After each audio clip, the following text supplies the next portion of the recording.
네, 안녕하세요. 모카 김한용입니다. 요즘 기아 EV9 완전 대란이라고 하죠. 저희도 구입했습니다. 저희가 구입한 옵션 보니까 6인승 어스 EWD 8,282만원에 빌트인 캠2에 듀얼 선루프에 메리디안 사운드에 오션 매트 블루색 해서 총 8,628만원. 그런데 그걸 할인받고 거기다 문제차라서 또 할인받고 보조금 해서 또 받고 6,600만원에 삽니다. 2천만원 낮게 사는 건데 그래도 비싸긴 비싸다. 그죠? 뭐 그러잖아요. 공짜면 양잿물도 퍼마신다고 하잖아. 이렇게 할인해주니까 왠지 절약한 기분이야. 이거 그냥 갖다 팔아도 이득될 것 같아. 이 거리에 좀 돌아다니고 나면 여러가지로 조금 더 이미지가 좋아질 것 같습니다. 그래서 EV9 지금보다 오히려 중고 가격이 올라갈 걸로 굳게 믿습니다. 지금 EV9 저희는 만족하지만 EV9 디자인은 너무 좋아. 그런데 이거 너무 크다 이런 분들 많고요. 그런 분들을 위한 차가 곧 나옵니다. 중국에서 공개한 EV5 이거 EV9하고 비교해보면 약간만 축소한 것 같은 느낌. 근데 곧 나오는 건 아니고 내후년에 나오고요. 내년에는 EV3, EV4가 먼저 나온다고 합니다. EV3, 4, 5 나오고 6, 페리 나오고 그리고 7, 8은 어떻게 될지 모르지만 어쨌든 지금 소형 SUV, 준중형 세단, 중형 SUV, 준대형 SUV 그리고 세단들도 아마 당연히 나오겠죠. 풀 라인업을 꽉꽉 채우겠다 이런 얘기죠. 그 중에서 가장 먼저 나오는 차가 바로 EV3 내년 상반기면 나온다고 하죠. 정말로 몇 개월 안 나온 겁니다. 실제로 콘셉트카도 있었죠. 지난번 기아 EV데이에서 EV3 콘셉트카를 봤는데 그때 당시 비율을 보면서 이게 현실에 나오기는 조금 어렵지 않을까? 라는 생각을 했었잖아요. 그냥 차를 이렇게 축소시킨 것 같고 보닛이라든지 이런 것들 지나치게 짧고 비율 자체가 콘셉트카지 이게 어떻게 양산이 돼? 라고 생각했는데 실제 주행 모습 보니까 양산이 되네. 자, 이게 너무 귀여운 디자인인 것 같고 EV9도 떠오르는 것 같기도 하고 등등등 너무나 멋진 자동차가 될 것 같은데 실제로 멋있을지 아니면 그냥 장난감 같은 차가 될지 그리고 이거 기다려야 되는지 아니면 그거 사느니 그냥 딴 거 뭐 이렇게 될 차인지 이런 것들도 알아보도록 하겠습니다. 지금 디자인을 보면요 전기차 중에서 가장 인기가 많은 차가 될 수도 있겠다 이런 얘기를 하는 분들이 계세요. 그 이유 첫 번째, 소비자들이 가장 좋아하는 세그먼트의 차 요즘 어떤 차일까? 단연코 SUV입니다. 지금 1등 2등을 소렌토랑 산타페가 서로 엎치락뒤치락 하잖아요. SUV 정말 좋아하는구나 라는 생각이 들고요. 같은 세그먼트의 차도 SUV랑 세단으로 나오는 차들이 있습니다. 예를 들면 셀토스, K3로도 나오잖아요. 셀토스와 K3는 사실 크기도 비슷하고 가격도 뭐 큰 차이 없습니다. 그런데 셀토스는 우리나라에서 넘버5에 항상 드는 정도의 정말 인기 많은 차고요. 반면에 K3는 인기가 너무 없어서 단종된다고. 이걸 보면 우리나라는 정말 SUV로 올인하는구나 이런 느낌이 들어요. 그러면 당연히 전기차도 SUV로 나오는 게 좋을 텐데 기아에 그런 차가 마땅히 없었죠. EV6 이거 SUV 느낌도 있지만 CUV라고 하죠. CUV라는 거 잘못 보면 해치백 느낌 들거든요. 우리나라는 해치백을 정말 싫어하는데 그래서 EV6가 조금 아쉽다. 요거 좀 짠! 확실한 SUV 라고 나와주면 좋겠다 라고 해서 차 하나 필요하다고 했는데 그렇게 나온 차가 EV9 너무 크고 너무 비싸 요거 좀 어렵다 이런 얘기들을 했는데 가격을 한 1,000만원만 빼면 대박 날 거다 이렇게 말씀드렸더니 아니나 다를까 재고차 900만원 할인해주고 여기 문제차다 해서 이 사소한 문제까지 다 짚어내서 이걸 다 할인해줍니다. 그러다 보니까 적게는 600만원에서 많게는 1,500만원까지 할인해주는 차가 나왔어요. 이 1,500만원 할인해주는 차는 하루에 다 팔렸죠. 없어졌습니다. 오죽하면 대란이라고 하겠어. 야 그럼 가격이 싸고 SUV 디자인이면 되겠네 라는 거죠. 그런 차 없었나? 있었는데 기억나십니까? 코나, 니로 잊으셨겠지만 코나와 니로가 SUV형 전기차였잖아요. 근데 코나 니로를 보면 전기차 특유의 뭐가 부족하다 이런 얘기들 많이 했죠. 예를 들면 새로워야 되고 좀 더 멀리 가야 되고 가격도 조금 저렴해야 되는데 지금 가격도 너무 비쌌다 이런 얘기를 하죠. 지금 보급형 전기차 보면 레이 EV 같은 차 보조금 받으면 2천만원 초반에 살 수 있는 차예요. 그럼 아반떼나 K3 사느니 레이 EV 살래 이런 사람들이 나오는 거죠. 경차라서 아쉽다 이런 분들 많은데 그걸 경차 아니라 조금만 와이드하게 폼재면서 탈 수 있게 확실히 SUV로 만들어줘야 되는데 레이 EV는 굉장히 좋은데 남의 눈을 조금 의식하는 사람들이 타기는 조금 힘들어. 레이하고 똑같은 디자인이니까 디자인만 달라도 되는데 디자인이 너무 똑같아서 레이 타는구나 요즘 좀 힘들어? 이런 얘기 들어야 되니까 그런 게 너무 아쉬웠는데 그냥 디자인만 바꿔주면 되는데 이걸 왜 굳이 레이 EV 디자인으로 했나? 이거 좀 제대로 SUV 형태의 디자인으로 해달라 해서 나온 차가 바로 EV3다 라고 할 수 수 있습니다. SUV면서 저렴한 차, 그러니까 당연히 이거 인기 있을 수밖에 없다, 이런 얘기가 나오는 거죠. 사실 가격이 얼마나 나올지 우리 알 수 없죠. 알 수 없지만 저희가 가격을 때려 맞추는 건 EV6 풀옵션 6천만 원대일 것이다 했는데 6천만 원대로 나왔고요. EV9 풀옵션 9천만 원대일 거다 했는데 9천만 원대로 나왔죠. 그러니까 EV3 풀옵션은 당연히 3천만 원대다. 3니까. 그리고 주행거리 아이오닉 5 500km, 아이오닉 6 600km. 그럼 EV3도 주행거리 당연히 300km는 넘을 것이다. 아닌가? 그냥 그렇게 믿는다고, 그렇게 믿고 있습니다. 300km 가고요. 3천만 원대로 딱 나와주면 좋겠습니다. 아우, 내년이 기대되네. 자, 주행씬을 살펴보죠. 처음에는 EV9인 줄 알았죠? EV9 아닙니다. 오, EV9처럼 멋진 느낌이 살짝 들어요. DRL이 지금 덮여있긴 한데, 근데 이게 어떤 느낌의 DRL이 될지 우린 대충 알고 있죠. 왜냐면 지난번에 콘셉트카로 보여줬으니까. 여기 이렇게 램프가 쭉 이어지고 9할의 T자처럼 이런 식으로 디자인되어 있습니다. 스타맵 시그니처라고 하는 그런 느낌이 물씬 풍기고 있죠. 그런데 그 안에 헤드램프, 요건 저희가 예상하지 못했던 거예요. 양산에서 지금 MLA를 넣었다? 이야, 아니 이게 마이크로 렌즈 어레이라고 해서 G90, EV9 플래그십 자동차들에나 들어가는 거라고 생각했는데, 이렇게 작은 차에다가 램프를 이렇게 여러 개를 박아줘? 그냥 싸고 작은 차가 아니라 작은 차지만 화려하고 고급스러운 자동차로 만들겠다, 이런 느낌이 들죠. 지금 제네시스 바로 뒤에 이어서 가고 있는데 제네시스하고 비교해도 전혀 꿀리지 않는 느낌이 들어요. 물론 더 저렴한 차겠지. 근데 작은 차, 큰 차, 싼 차, 비싼 차 이런 식으로 딱 이렇게 서열이 나눠지는 느낌이 아니고, 얘는 이런 차로 만들어 가고 있구나, 얘는 아예 다른 방향으로 가는구나, 그냥 다른 게임을 하고 있는 것처럼 느껴져요. 이런 것들 아주 바람직한 디자인이라고 할 수 있죠. 자, 측면부를 한번 보죠. 측면부를 자세히 보면요, 휠 정말 놀랍고 정말 특이한 디자인입니다. 이건 콘셉트카에서 휠을 빼갖고 갖다 박은 것 같은 느낌. 사실 이런 디자인이 처음은 아닌데 이게 콘셉트에나 사용되는 거지 어떻게 양산해, 그런 생각이 들죠. 요즘 기아가 정말 잘하고 있는 디자인이죠. 약간 기하학적인 느낌이 드는 휠 디자인, 삼각형으로 아주 그냥 정직하게 빡 박아넣는 그런 느낌입니다. 마차살 같은 휠이 예전에 이 전세대의 디자인이었다면, 이제는 그냥 기하학적인 무늬를 그냥 휠로 넣겠다는 거죠. 그리고 크롬 부분을 가장자리 넣고 가운데를 검정색으로 한다. 이게 요즘 기아의 방향성인데, 그런 것들 잘 살려놓고 있죠. 그 안에 또 있어야 되는 게 있는데 여기 빠졌죠. 휠 너트. 보통의 자동차들 보면 윙 해서 딱 휠 너트를 5개를 끼우는 거잖아. 다들 휠 너트가 안 보이잖아. 어떻게 안 보여? 여기 삼각형의 커버가 있으니까 커버를 딱 덮어서 휠 너트까지 감추는 디자인을 하고 있습니다. 좋죠? 전체적으로 이 삼각형 휠이라는 게 물론 옵션 휠이겠죠. 살이 많은 형태의 디자인을 우리가 그동안 계속 해왔는데, 나중에 보니까 공기저항이 크더라는 거예요. 그래서 공기저항을 일으키지 않도록 이걸 점점점 메꾸는 추세가 있습니다. 근데 메꾸다 보니까 디자인이 예쁘지가 않아. 근데 그게 아니라 기하학적으로 디자인을 해서 전에는 아예 상상하지 못하던 디자인을 만들면 되겠네 라는 식으로 기아는 이 휠 디자인의 방향을 완전히 바꿔버린 거죠.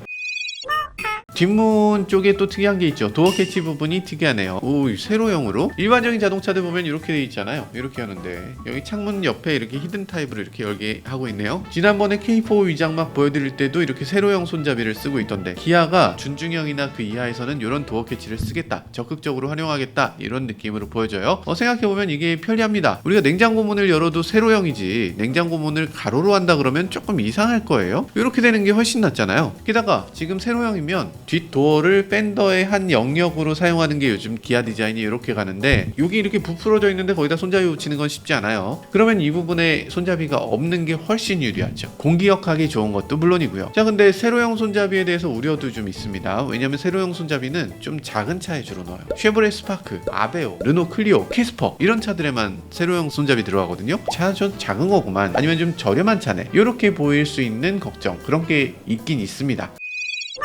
자, 그리고 후면부로 넘어가 보면요, 후면부는 램프가 이렇게 생겼는데 팬더의 가장자리를 타고서 이렇게 램프가 생겼구나 라는 걸 뒤에서 볼 수 있습니다. 요거 자체는 괜찮아. 살짝 볼보 느낌이 나죠. 볼보 느낌인데 거기 하나가 더 있습니다. 이렇게 가로로 된 라인이 하나 더 있으니까 위, 아래, 가로, 이렇게 3개의 라인이 이렇게 지나가서 느낌이 어떤 느낌이냐면 스타맥 시그니처? 아무튼 가로로 이렇게 된 것까지 하면은 폴스타인데, 폴스타랑 볼보를 합치면 이렇게 되는 건가? 이런 느낌이 살짝 드는 그런 디자인이에요. 굉장히 독특하다라고 하기에는 뭔가 좀 비슷한 것 같긴 한데, 이게 3개가 있으니까 완전히 새로운 느낌도 들기도 하고, 스타맵 시그니처가 원래 이런 거라고 하니까 그런갑다. 지금 이거 EV9하고 비슷한 디자인이 될 수밖에 없겠죠. 지난번에 우리 컨셉트에서 봤으니까 분명히 램프가 이렇게 될 것 같습니다. 있습니다. 일자로 뚝쭉 이어지지 않겠냐? 그렇지는 않을 것 같아요. 스타맥 시그니처는 지금 일자로 이어져 있는 차가 단 하나도 없습니다. 다 여기서 중간에 끊어져요. 어쨌든 전체적으로 봤을 때 EV9하고 굉장히 비슷한 느낌이 들고, 그러다 보니까 더 귀엽기도 하고, 자동차가 크기를 줄이기만 하면 더 예뻐. 예를 들면 YF 소나타 진짜 이상했는데 그 YF 소나타의 크기를 줄여서 아반떼를 만들면 요건 예뻐. 그렇잖아요. 얼굴 큰 사람은 아무리 잘생겨도 조금 이상한데 이렇게 얼굴만 줄어들면 오밀조밀하게 이렇게 귀엽게 이렇게 되지 않나? 나만 그렇게 느껴? 자, 그리고 하이 포지션 스톱 램프가 위쪽에 이렇게 이어져 있네요. 천장 부분이 이게 독특한 부분이 있죠. 뭐냐면 기아의 새로운 디자인들은 이 천장 부분의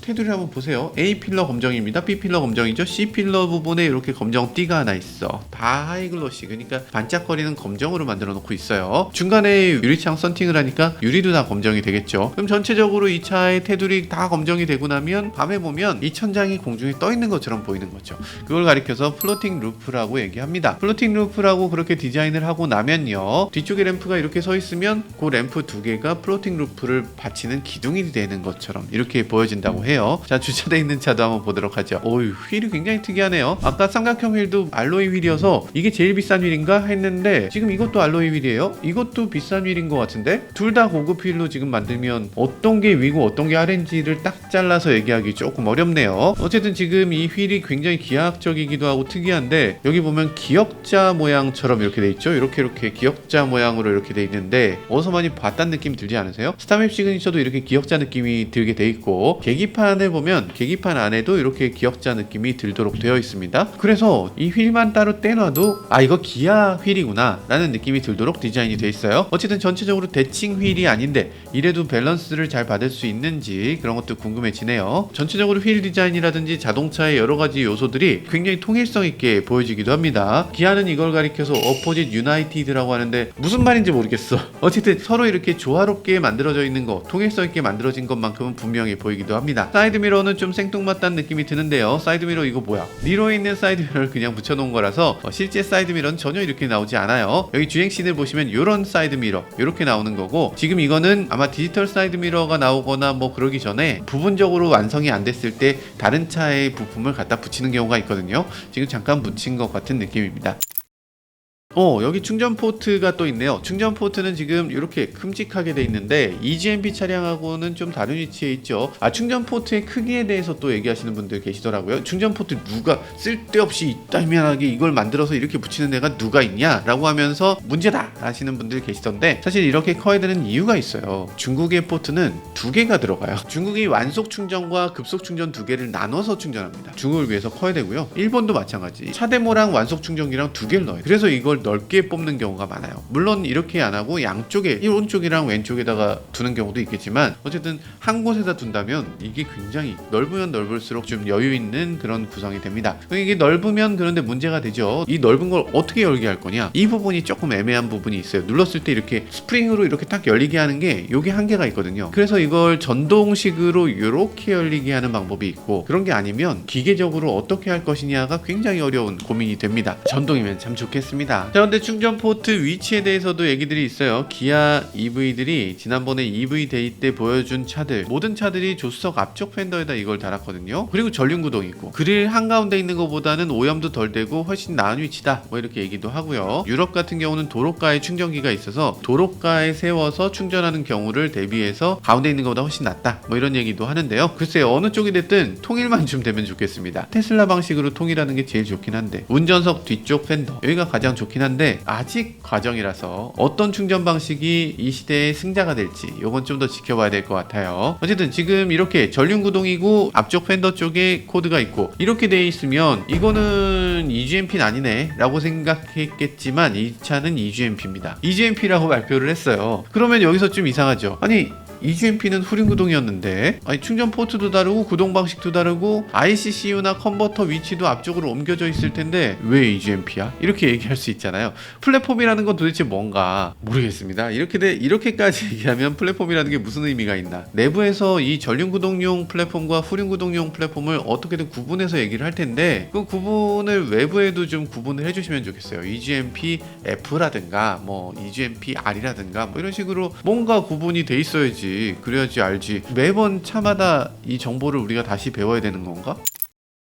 자, 이번엔 실내입니다. 실내에는 보이는 게 별로 없죠. 그래도 그 중에 잘 보이는 게 시트네요. 시트를 보면 무슨 뭐 패딩 점퍼 같은 느낌이 듭니다. 볼록볼록하죠. 등받이가 상대적으로 조금 더 도톰하고 더 두꺼워 보이기도 해요. EV6가 시트백이 너무 얇았다는 느낌인데 그렇게까지 얇진 않은 것 같아요. 훨씬 더 앉을만한 자리로 만들어내고 있는 것 같긴 합니다. 시트 등받이의 품질도 더 좋아진 것 같네요. EV6 보면 옆에 플라스틱 사출이 너무 싸구려 느낌이었는데 그런 느낌은 전혀 들지 않습니다. 훨씬 낫다 이런 느낌이네요. 근데 헤드레스트 각도, 와 이건 보기만 해도 불편하죠. 사람 목이 그렇게 생겼나? 등받이랑 이렇게 수직으로 있어야 되는 거 아니에요? 지금 이 운전자도 지금 테스트 드라이버실 텐데 이분도 등받이를 엄청 뒤로 기울여 놨어요. 머리가 이렇게 눌리니까 어쩔 수 없이 등받이를 뒤로 할 수밖에 없는 거예요. 이게 맞는 자세요? 보기만 해도 불편해. 뭔가 거북목을 유발할 것 같은 그런 시트 구성이죠. 대체 왜 이러나? 이렇게 하는 이유가 뭐야? 등받이 뒷부분은 뜨고 앞은 숙여지고 이렇게 해야 되는 이유가 뭐가 있어요? 정확한 이유는 모르지만 이거 후방 추돌 때문이 아닌가 싶어요. 후방 추돌 테스트를 하게 되면 머리가 이렇게 뒤로 젖혀지면서 사고가 납니다. 이렇게 앞이 당겨지면 안 돼. 이 경추 부분에서 상해를 입게 돼요. 그래서 경추 보호를 해줘야 되는데 어떻게 하면 경추를 보호할 수 있을까? 머리를 앞으로 이렇게 숙이면 돼요. 머리를 앞으로 숙이면 뒤에서 받았을 때 움직이는 양이 적잖아. 움직이는 양이 적으면 후방 추돌에 버텨낼 수가 있습니다. 예전에는 기계식으로 많이 했어요. 운전자가 사고가 났을 때 시트백을 이렇게 뒤로 치잖아. 치면 지렛대 원리를 이용해서 이게 뒤로 밀리는 것에 맞춰서 헤드레스트를 앞으로 밀도록 시소처럼 만들어 놓은 그런 구성을 하고 있었습니다. 그렇게 만들었었는데 실제로 그게 잘 작동 안 되는 케이스가 있었던 거죠. 그리고 액티브 헤드레스트라고 해서 전기적으로 이걸 화약을 터뜨리거나 해서 앞으로 확 밀어주는 그런 장치를 만들기도 했어요.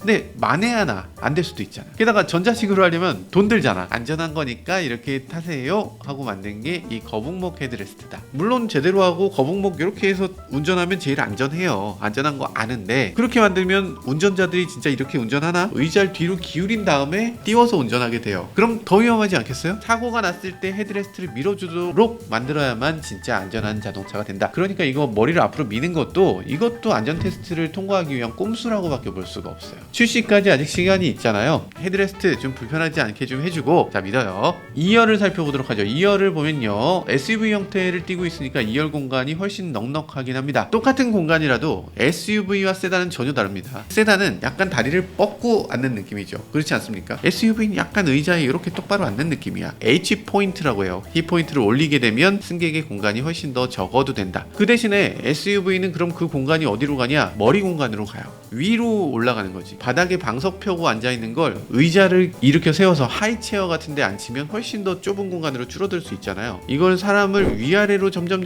올려서 이 앞뒤로 이렇게 점점 줄이는 겁니다. 그러다 보면 무릎 공간이라든지 이런 것들은 훨씬 여유가 생기죠. 근데 SUV라도 요즘 들어서 뭐 쿠페형 SUV다 뭐다 해서 천장 공간을 굉장히 제한적으로 사용하는 차들이 꽤 있어요. 이렇게 천장 공간이 낮아지면 머리가 닿을 듯 말 듯 해서 결국 불편해집니다. 그러니까 머리가 닿을 듯 말 듯 하지 않는 여유로운 자동차, 그리고 시트도 좀 높은 자동차를 만들면 그런 공간을 최대한 여유롭게 사용할 수 있다. 같은 휠베이스, 같은 축 거리를 가지고도 세단보다 훨씬 더 여유로운 공간을 사용할 수 있는 게 이 SUV 디자인의 특징입니다. 도어 트림에도 특이한 액세서리가 하나 있네요. 이렇게 세로로 이렇게 뻗은 이런 크롬이 있는데 이걸 어떤 식으로 활용하게 될지는 좀 더 봐야 될 것 같아요. 자, 어쨌든 등받이는 지금 봤을 때 너무 서 있다는 느낌이 드는데 아마도 뒤로 조금 기울일 수 있게 만들겠죠. 왜냐하면 기아나 현대나 이런 것들 워낙 잘하는 메이커니까 뒤로 당연히 기울어질 것 같고요. 그리고 EV3 콘셉트에서 이 2열에 대해서 보여준 것들이 꽤 있습니다. 이 시트 방석이 위로 올라오게 돼서 거기 강아지를 태우거나 킥보드를 싣거나 뭐 이런 시나리오들을 보여줬거든요. 그런 것들 요번에 될지 안 되겠지? 안 될 것 같은데, 이렇게 방석이 올라오는 시트를 이 EV 시리즈 중에 어떤 차인가는 꼭 넣겠다라고 얘기를 했어요. 또 이 시트를 어떤 식으로 이렇게 변화무쌍하게 보여줄 것인지, 시트의 비밀 이런 것들도 볼 수 있으면 좋을 것 같네요. 그런 거 지켜보는 재미가 있을 것 같습니다. 근데 이 차 뭐 굉장히 잘 나올 거다라는 느낌은 들어요. 근데 여기 한 가지 걱정되는 게 있습니다. 사이즈가 딱 니로 EV 사이즈야. 니로 EV 사이즈가 되면, 니로 전기차 지금 나온 지 2년도 안 됐거든요. 2년도 안 됐는데 이거 단종해야 되나? 지금 니로 전기차를 보면 서스펜션의 하체도 좀 부실하다 이러면서 좋지 못한 평가를 받기도 해요. 가격도 그래요. 시작 가격이 4,855만원. 너무 비싸지 않나? 테슬라 모델 Y하고 가격 차이가 900만원도 안 나. EV6 스탠다드가 있는데 그게 가격이 4,870만원이에요. 20만원 차이야. 아니 20만원이면 니로 EV 말고 EV6를 살 수 있는데 왜 니로 EV를 이런 생각이 절로 들죠. 그래서인지 판매량도 굉장히 저조합니다. 니로 EV 판매량 한 달 200대예요. 니로 EV 택시도 간혹 보이는데 너무 안 팔린다. 지금 EV3하고 완전히 겹치는 데다가 EV3 가격이 조금 더 저렴하게 나올 것 같은 생각이 들고, 게다가 신차도 밀어줘야 되고 등등등의 상황을 생각해보면 니로 EV는 단종될 수밖에 없다, 이런 생각이 드네요. 니로 자체도 문제예요. 사실 니로는 하이브리드의 대명사 해서 니로하고 같은 급의 자동차들 하이브리드 못 만들게 해놨거든요. 근데 셀토스도 2025년에 하이브리드로 나온다고 해요. 그게 나오면 니로하고 정통으로 겹치게 되는데, 게다가 셀토스가 니로보다 더 인기 있는 차인데 니로 자체가 전기차도 안 되고 하이브리드도 안 되고, 그러면 이 차는 없어져야 되는 차인데. 우리 작가님 잘 갈아타셨다고. 기아 EV9 하루에 1200대가 계약됐다고 해요. 저희 영상 나가고도 또 1000대 정도가 또 됐다고 하던데, 재고가 2000대 넘게 있었던 것도 황당하긴 한데, 무슨 대란이다 이런 얘기까지 나오는 거 보면 가격이 얼마나 중요한지 이런 걸 알 수 있어요. EV3도 역시나 가장 중요한 건 가격일 텐데, EV9의 가격 정책을 좀 타산지석으로 삼아서 저렴한 가격 나와야 될 것 같아요. 사실 EV9의 소비자들 얼마나 안타깝습니까? 오토캐스트 이다일 대표, 안타깝죠. 죄송하네. 댓글 보니까 왜 자꾸 동료 기자를 놀리냐 뭐 이러면서 댓글 올라오는 것도 있던데, 친해서 장난치는 거예요. 사석에선 막 서로 놀리고 막 서로 욕하고 막 그렇습니다. 일단 오토캐스트 구독 좀 해야 되겠죠? 요즘 좀 힘드시다는데 오토캐스트 구독 좀 부탁드리고요. 사실 그래서 구독이 아니라 EV9으로 치면 거의 1호차죠. 가장 먼저 사기도 했고 가장 많이 타기도 했을 겁니다. 그리고 이 친구가 생긴 거랑 다르게 원래 좀 웃긴 친구니까 꼭 한번 구독해 보세요. 여튼 지금 이 사람들 얼마나 실망했어요. 가격 정책을 중간에 갑자기 이거 아닌가 보다 하고 확 낮추면 안 되죠. 처음부터 합리적인 가격으로, 정말 많은 사람들이 반할 만한 가격으로 내놓고 그렇게 시작하는 게 가장 중요하겠죠. 물론 처음에 럭셔리로 포지셔닝 하겠다, 이것도 괜찮은 전략이긴 하지만 EV3 같은 경우는 저렴한 가격이 무엇보다 중요한 차니까 LFP 배터리 과감하게 넣어주고, 짧은 주행거리 오케이 괜찮아, 좀 저렴한 배터리 버전 이런 것도 괜찮으니까 일단 시작 가격을 확 낮춰서 신차 효과 제대로 팍 받아주고 거리에서 쫙 깔리는 거 보여주고, 소비자들에게도 우리가 어려우니까 이렇게 기아가 가격이 나야 앞장서는구나, 갓갓기야 뭐 이런 모습도 좀 보여주면 참 좋을 것 같습니다. 지금까지 저는 갓기만용이었습니다. 감사합니다.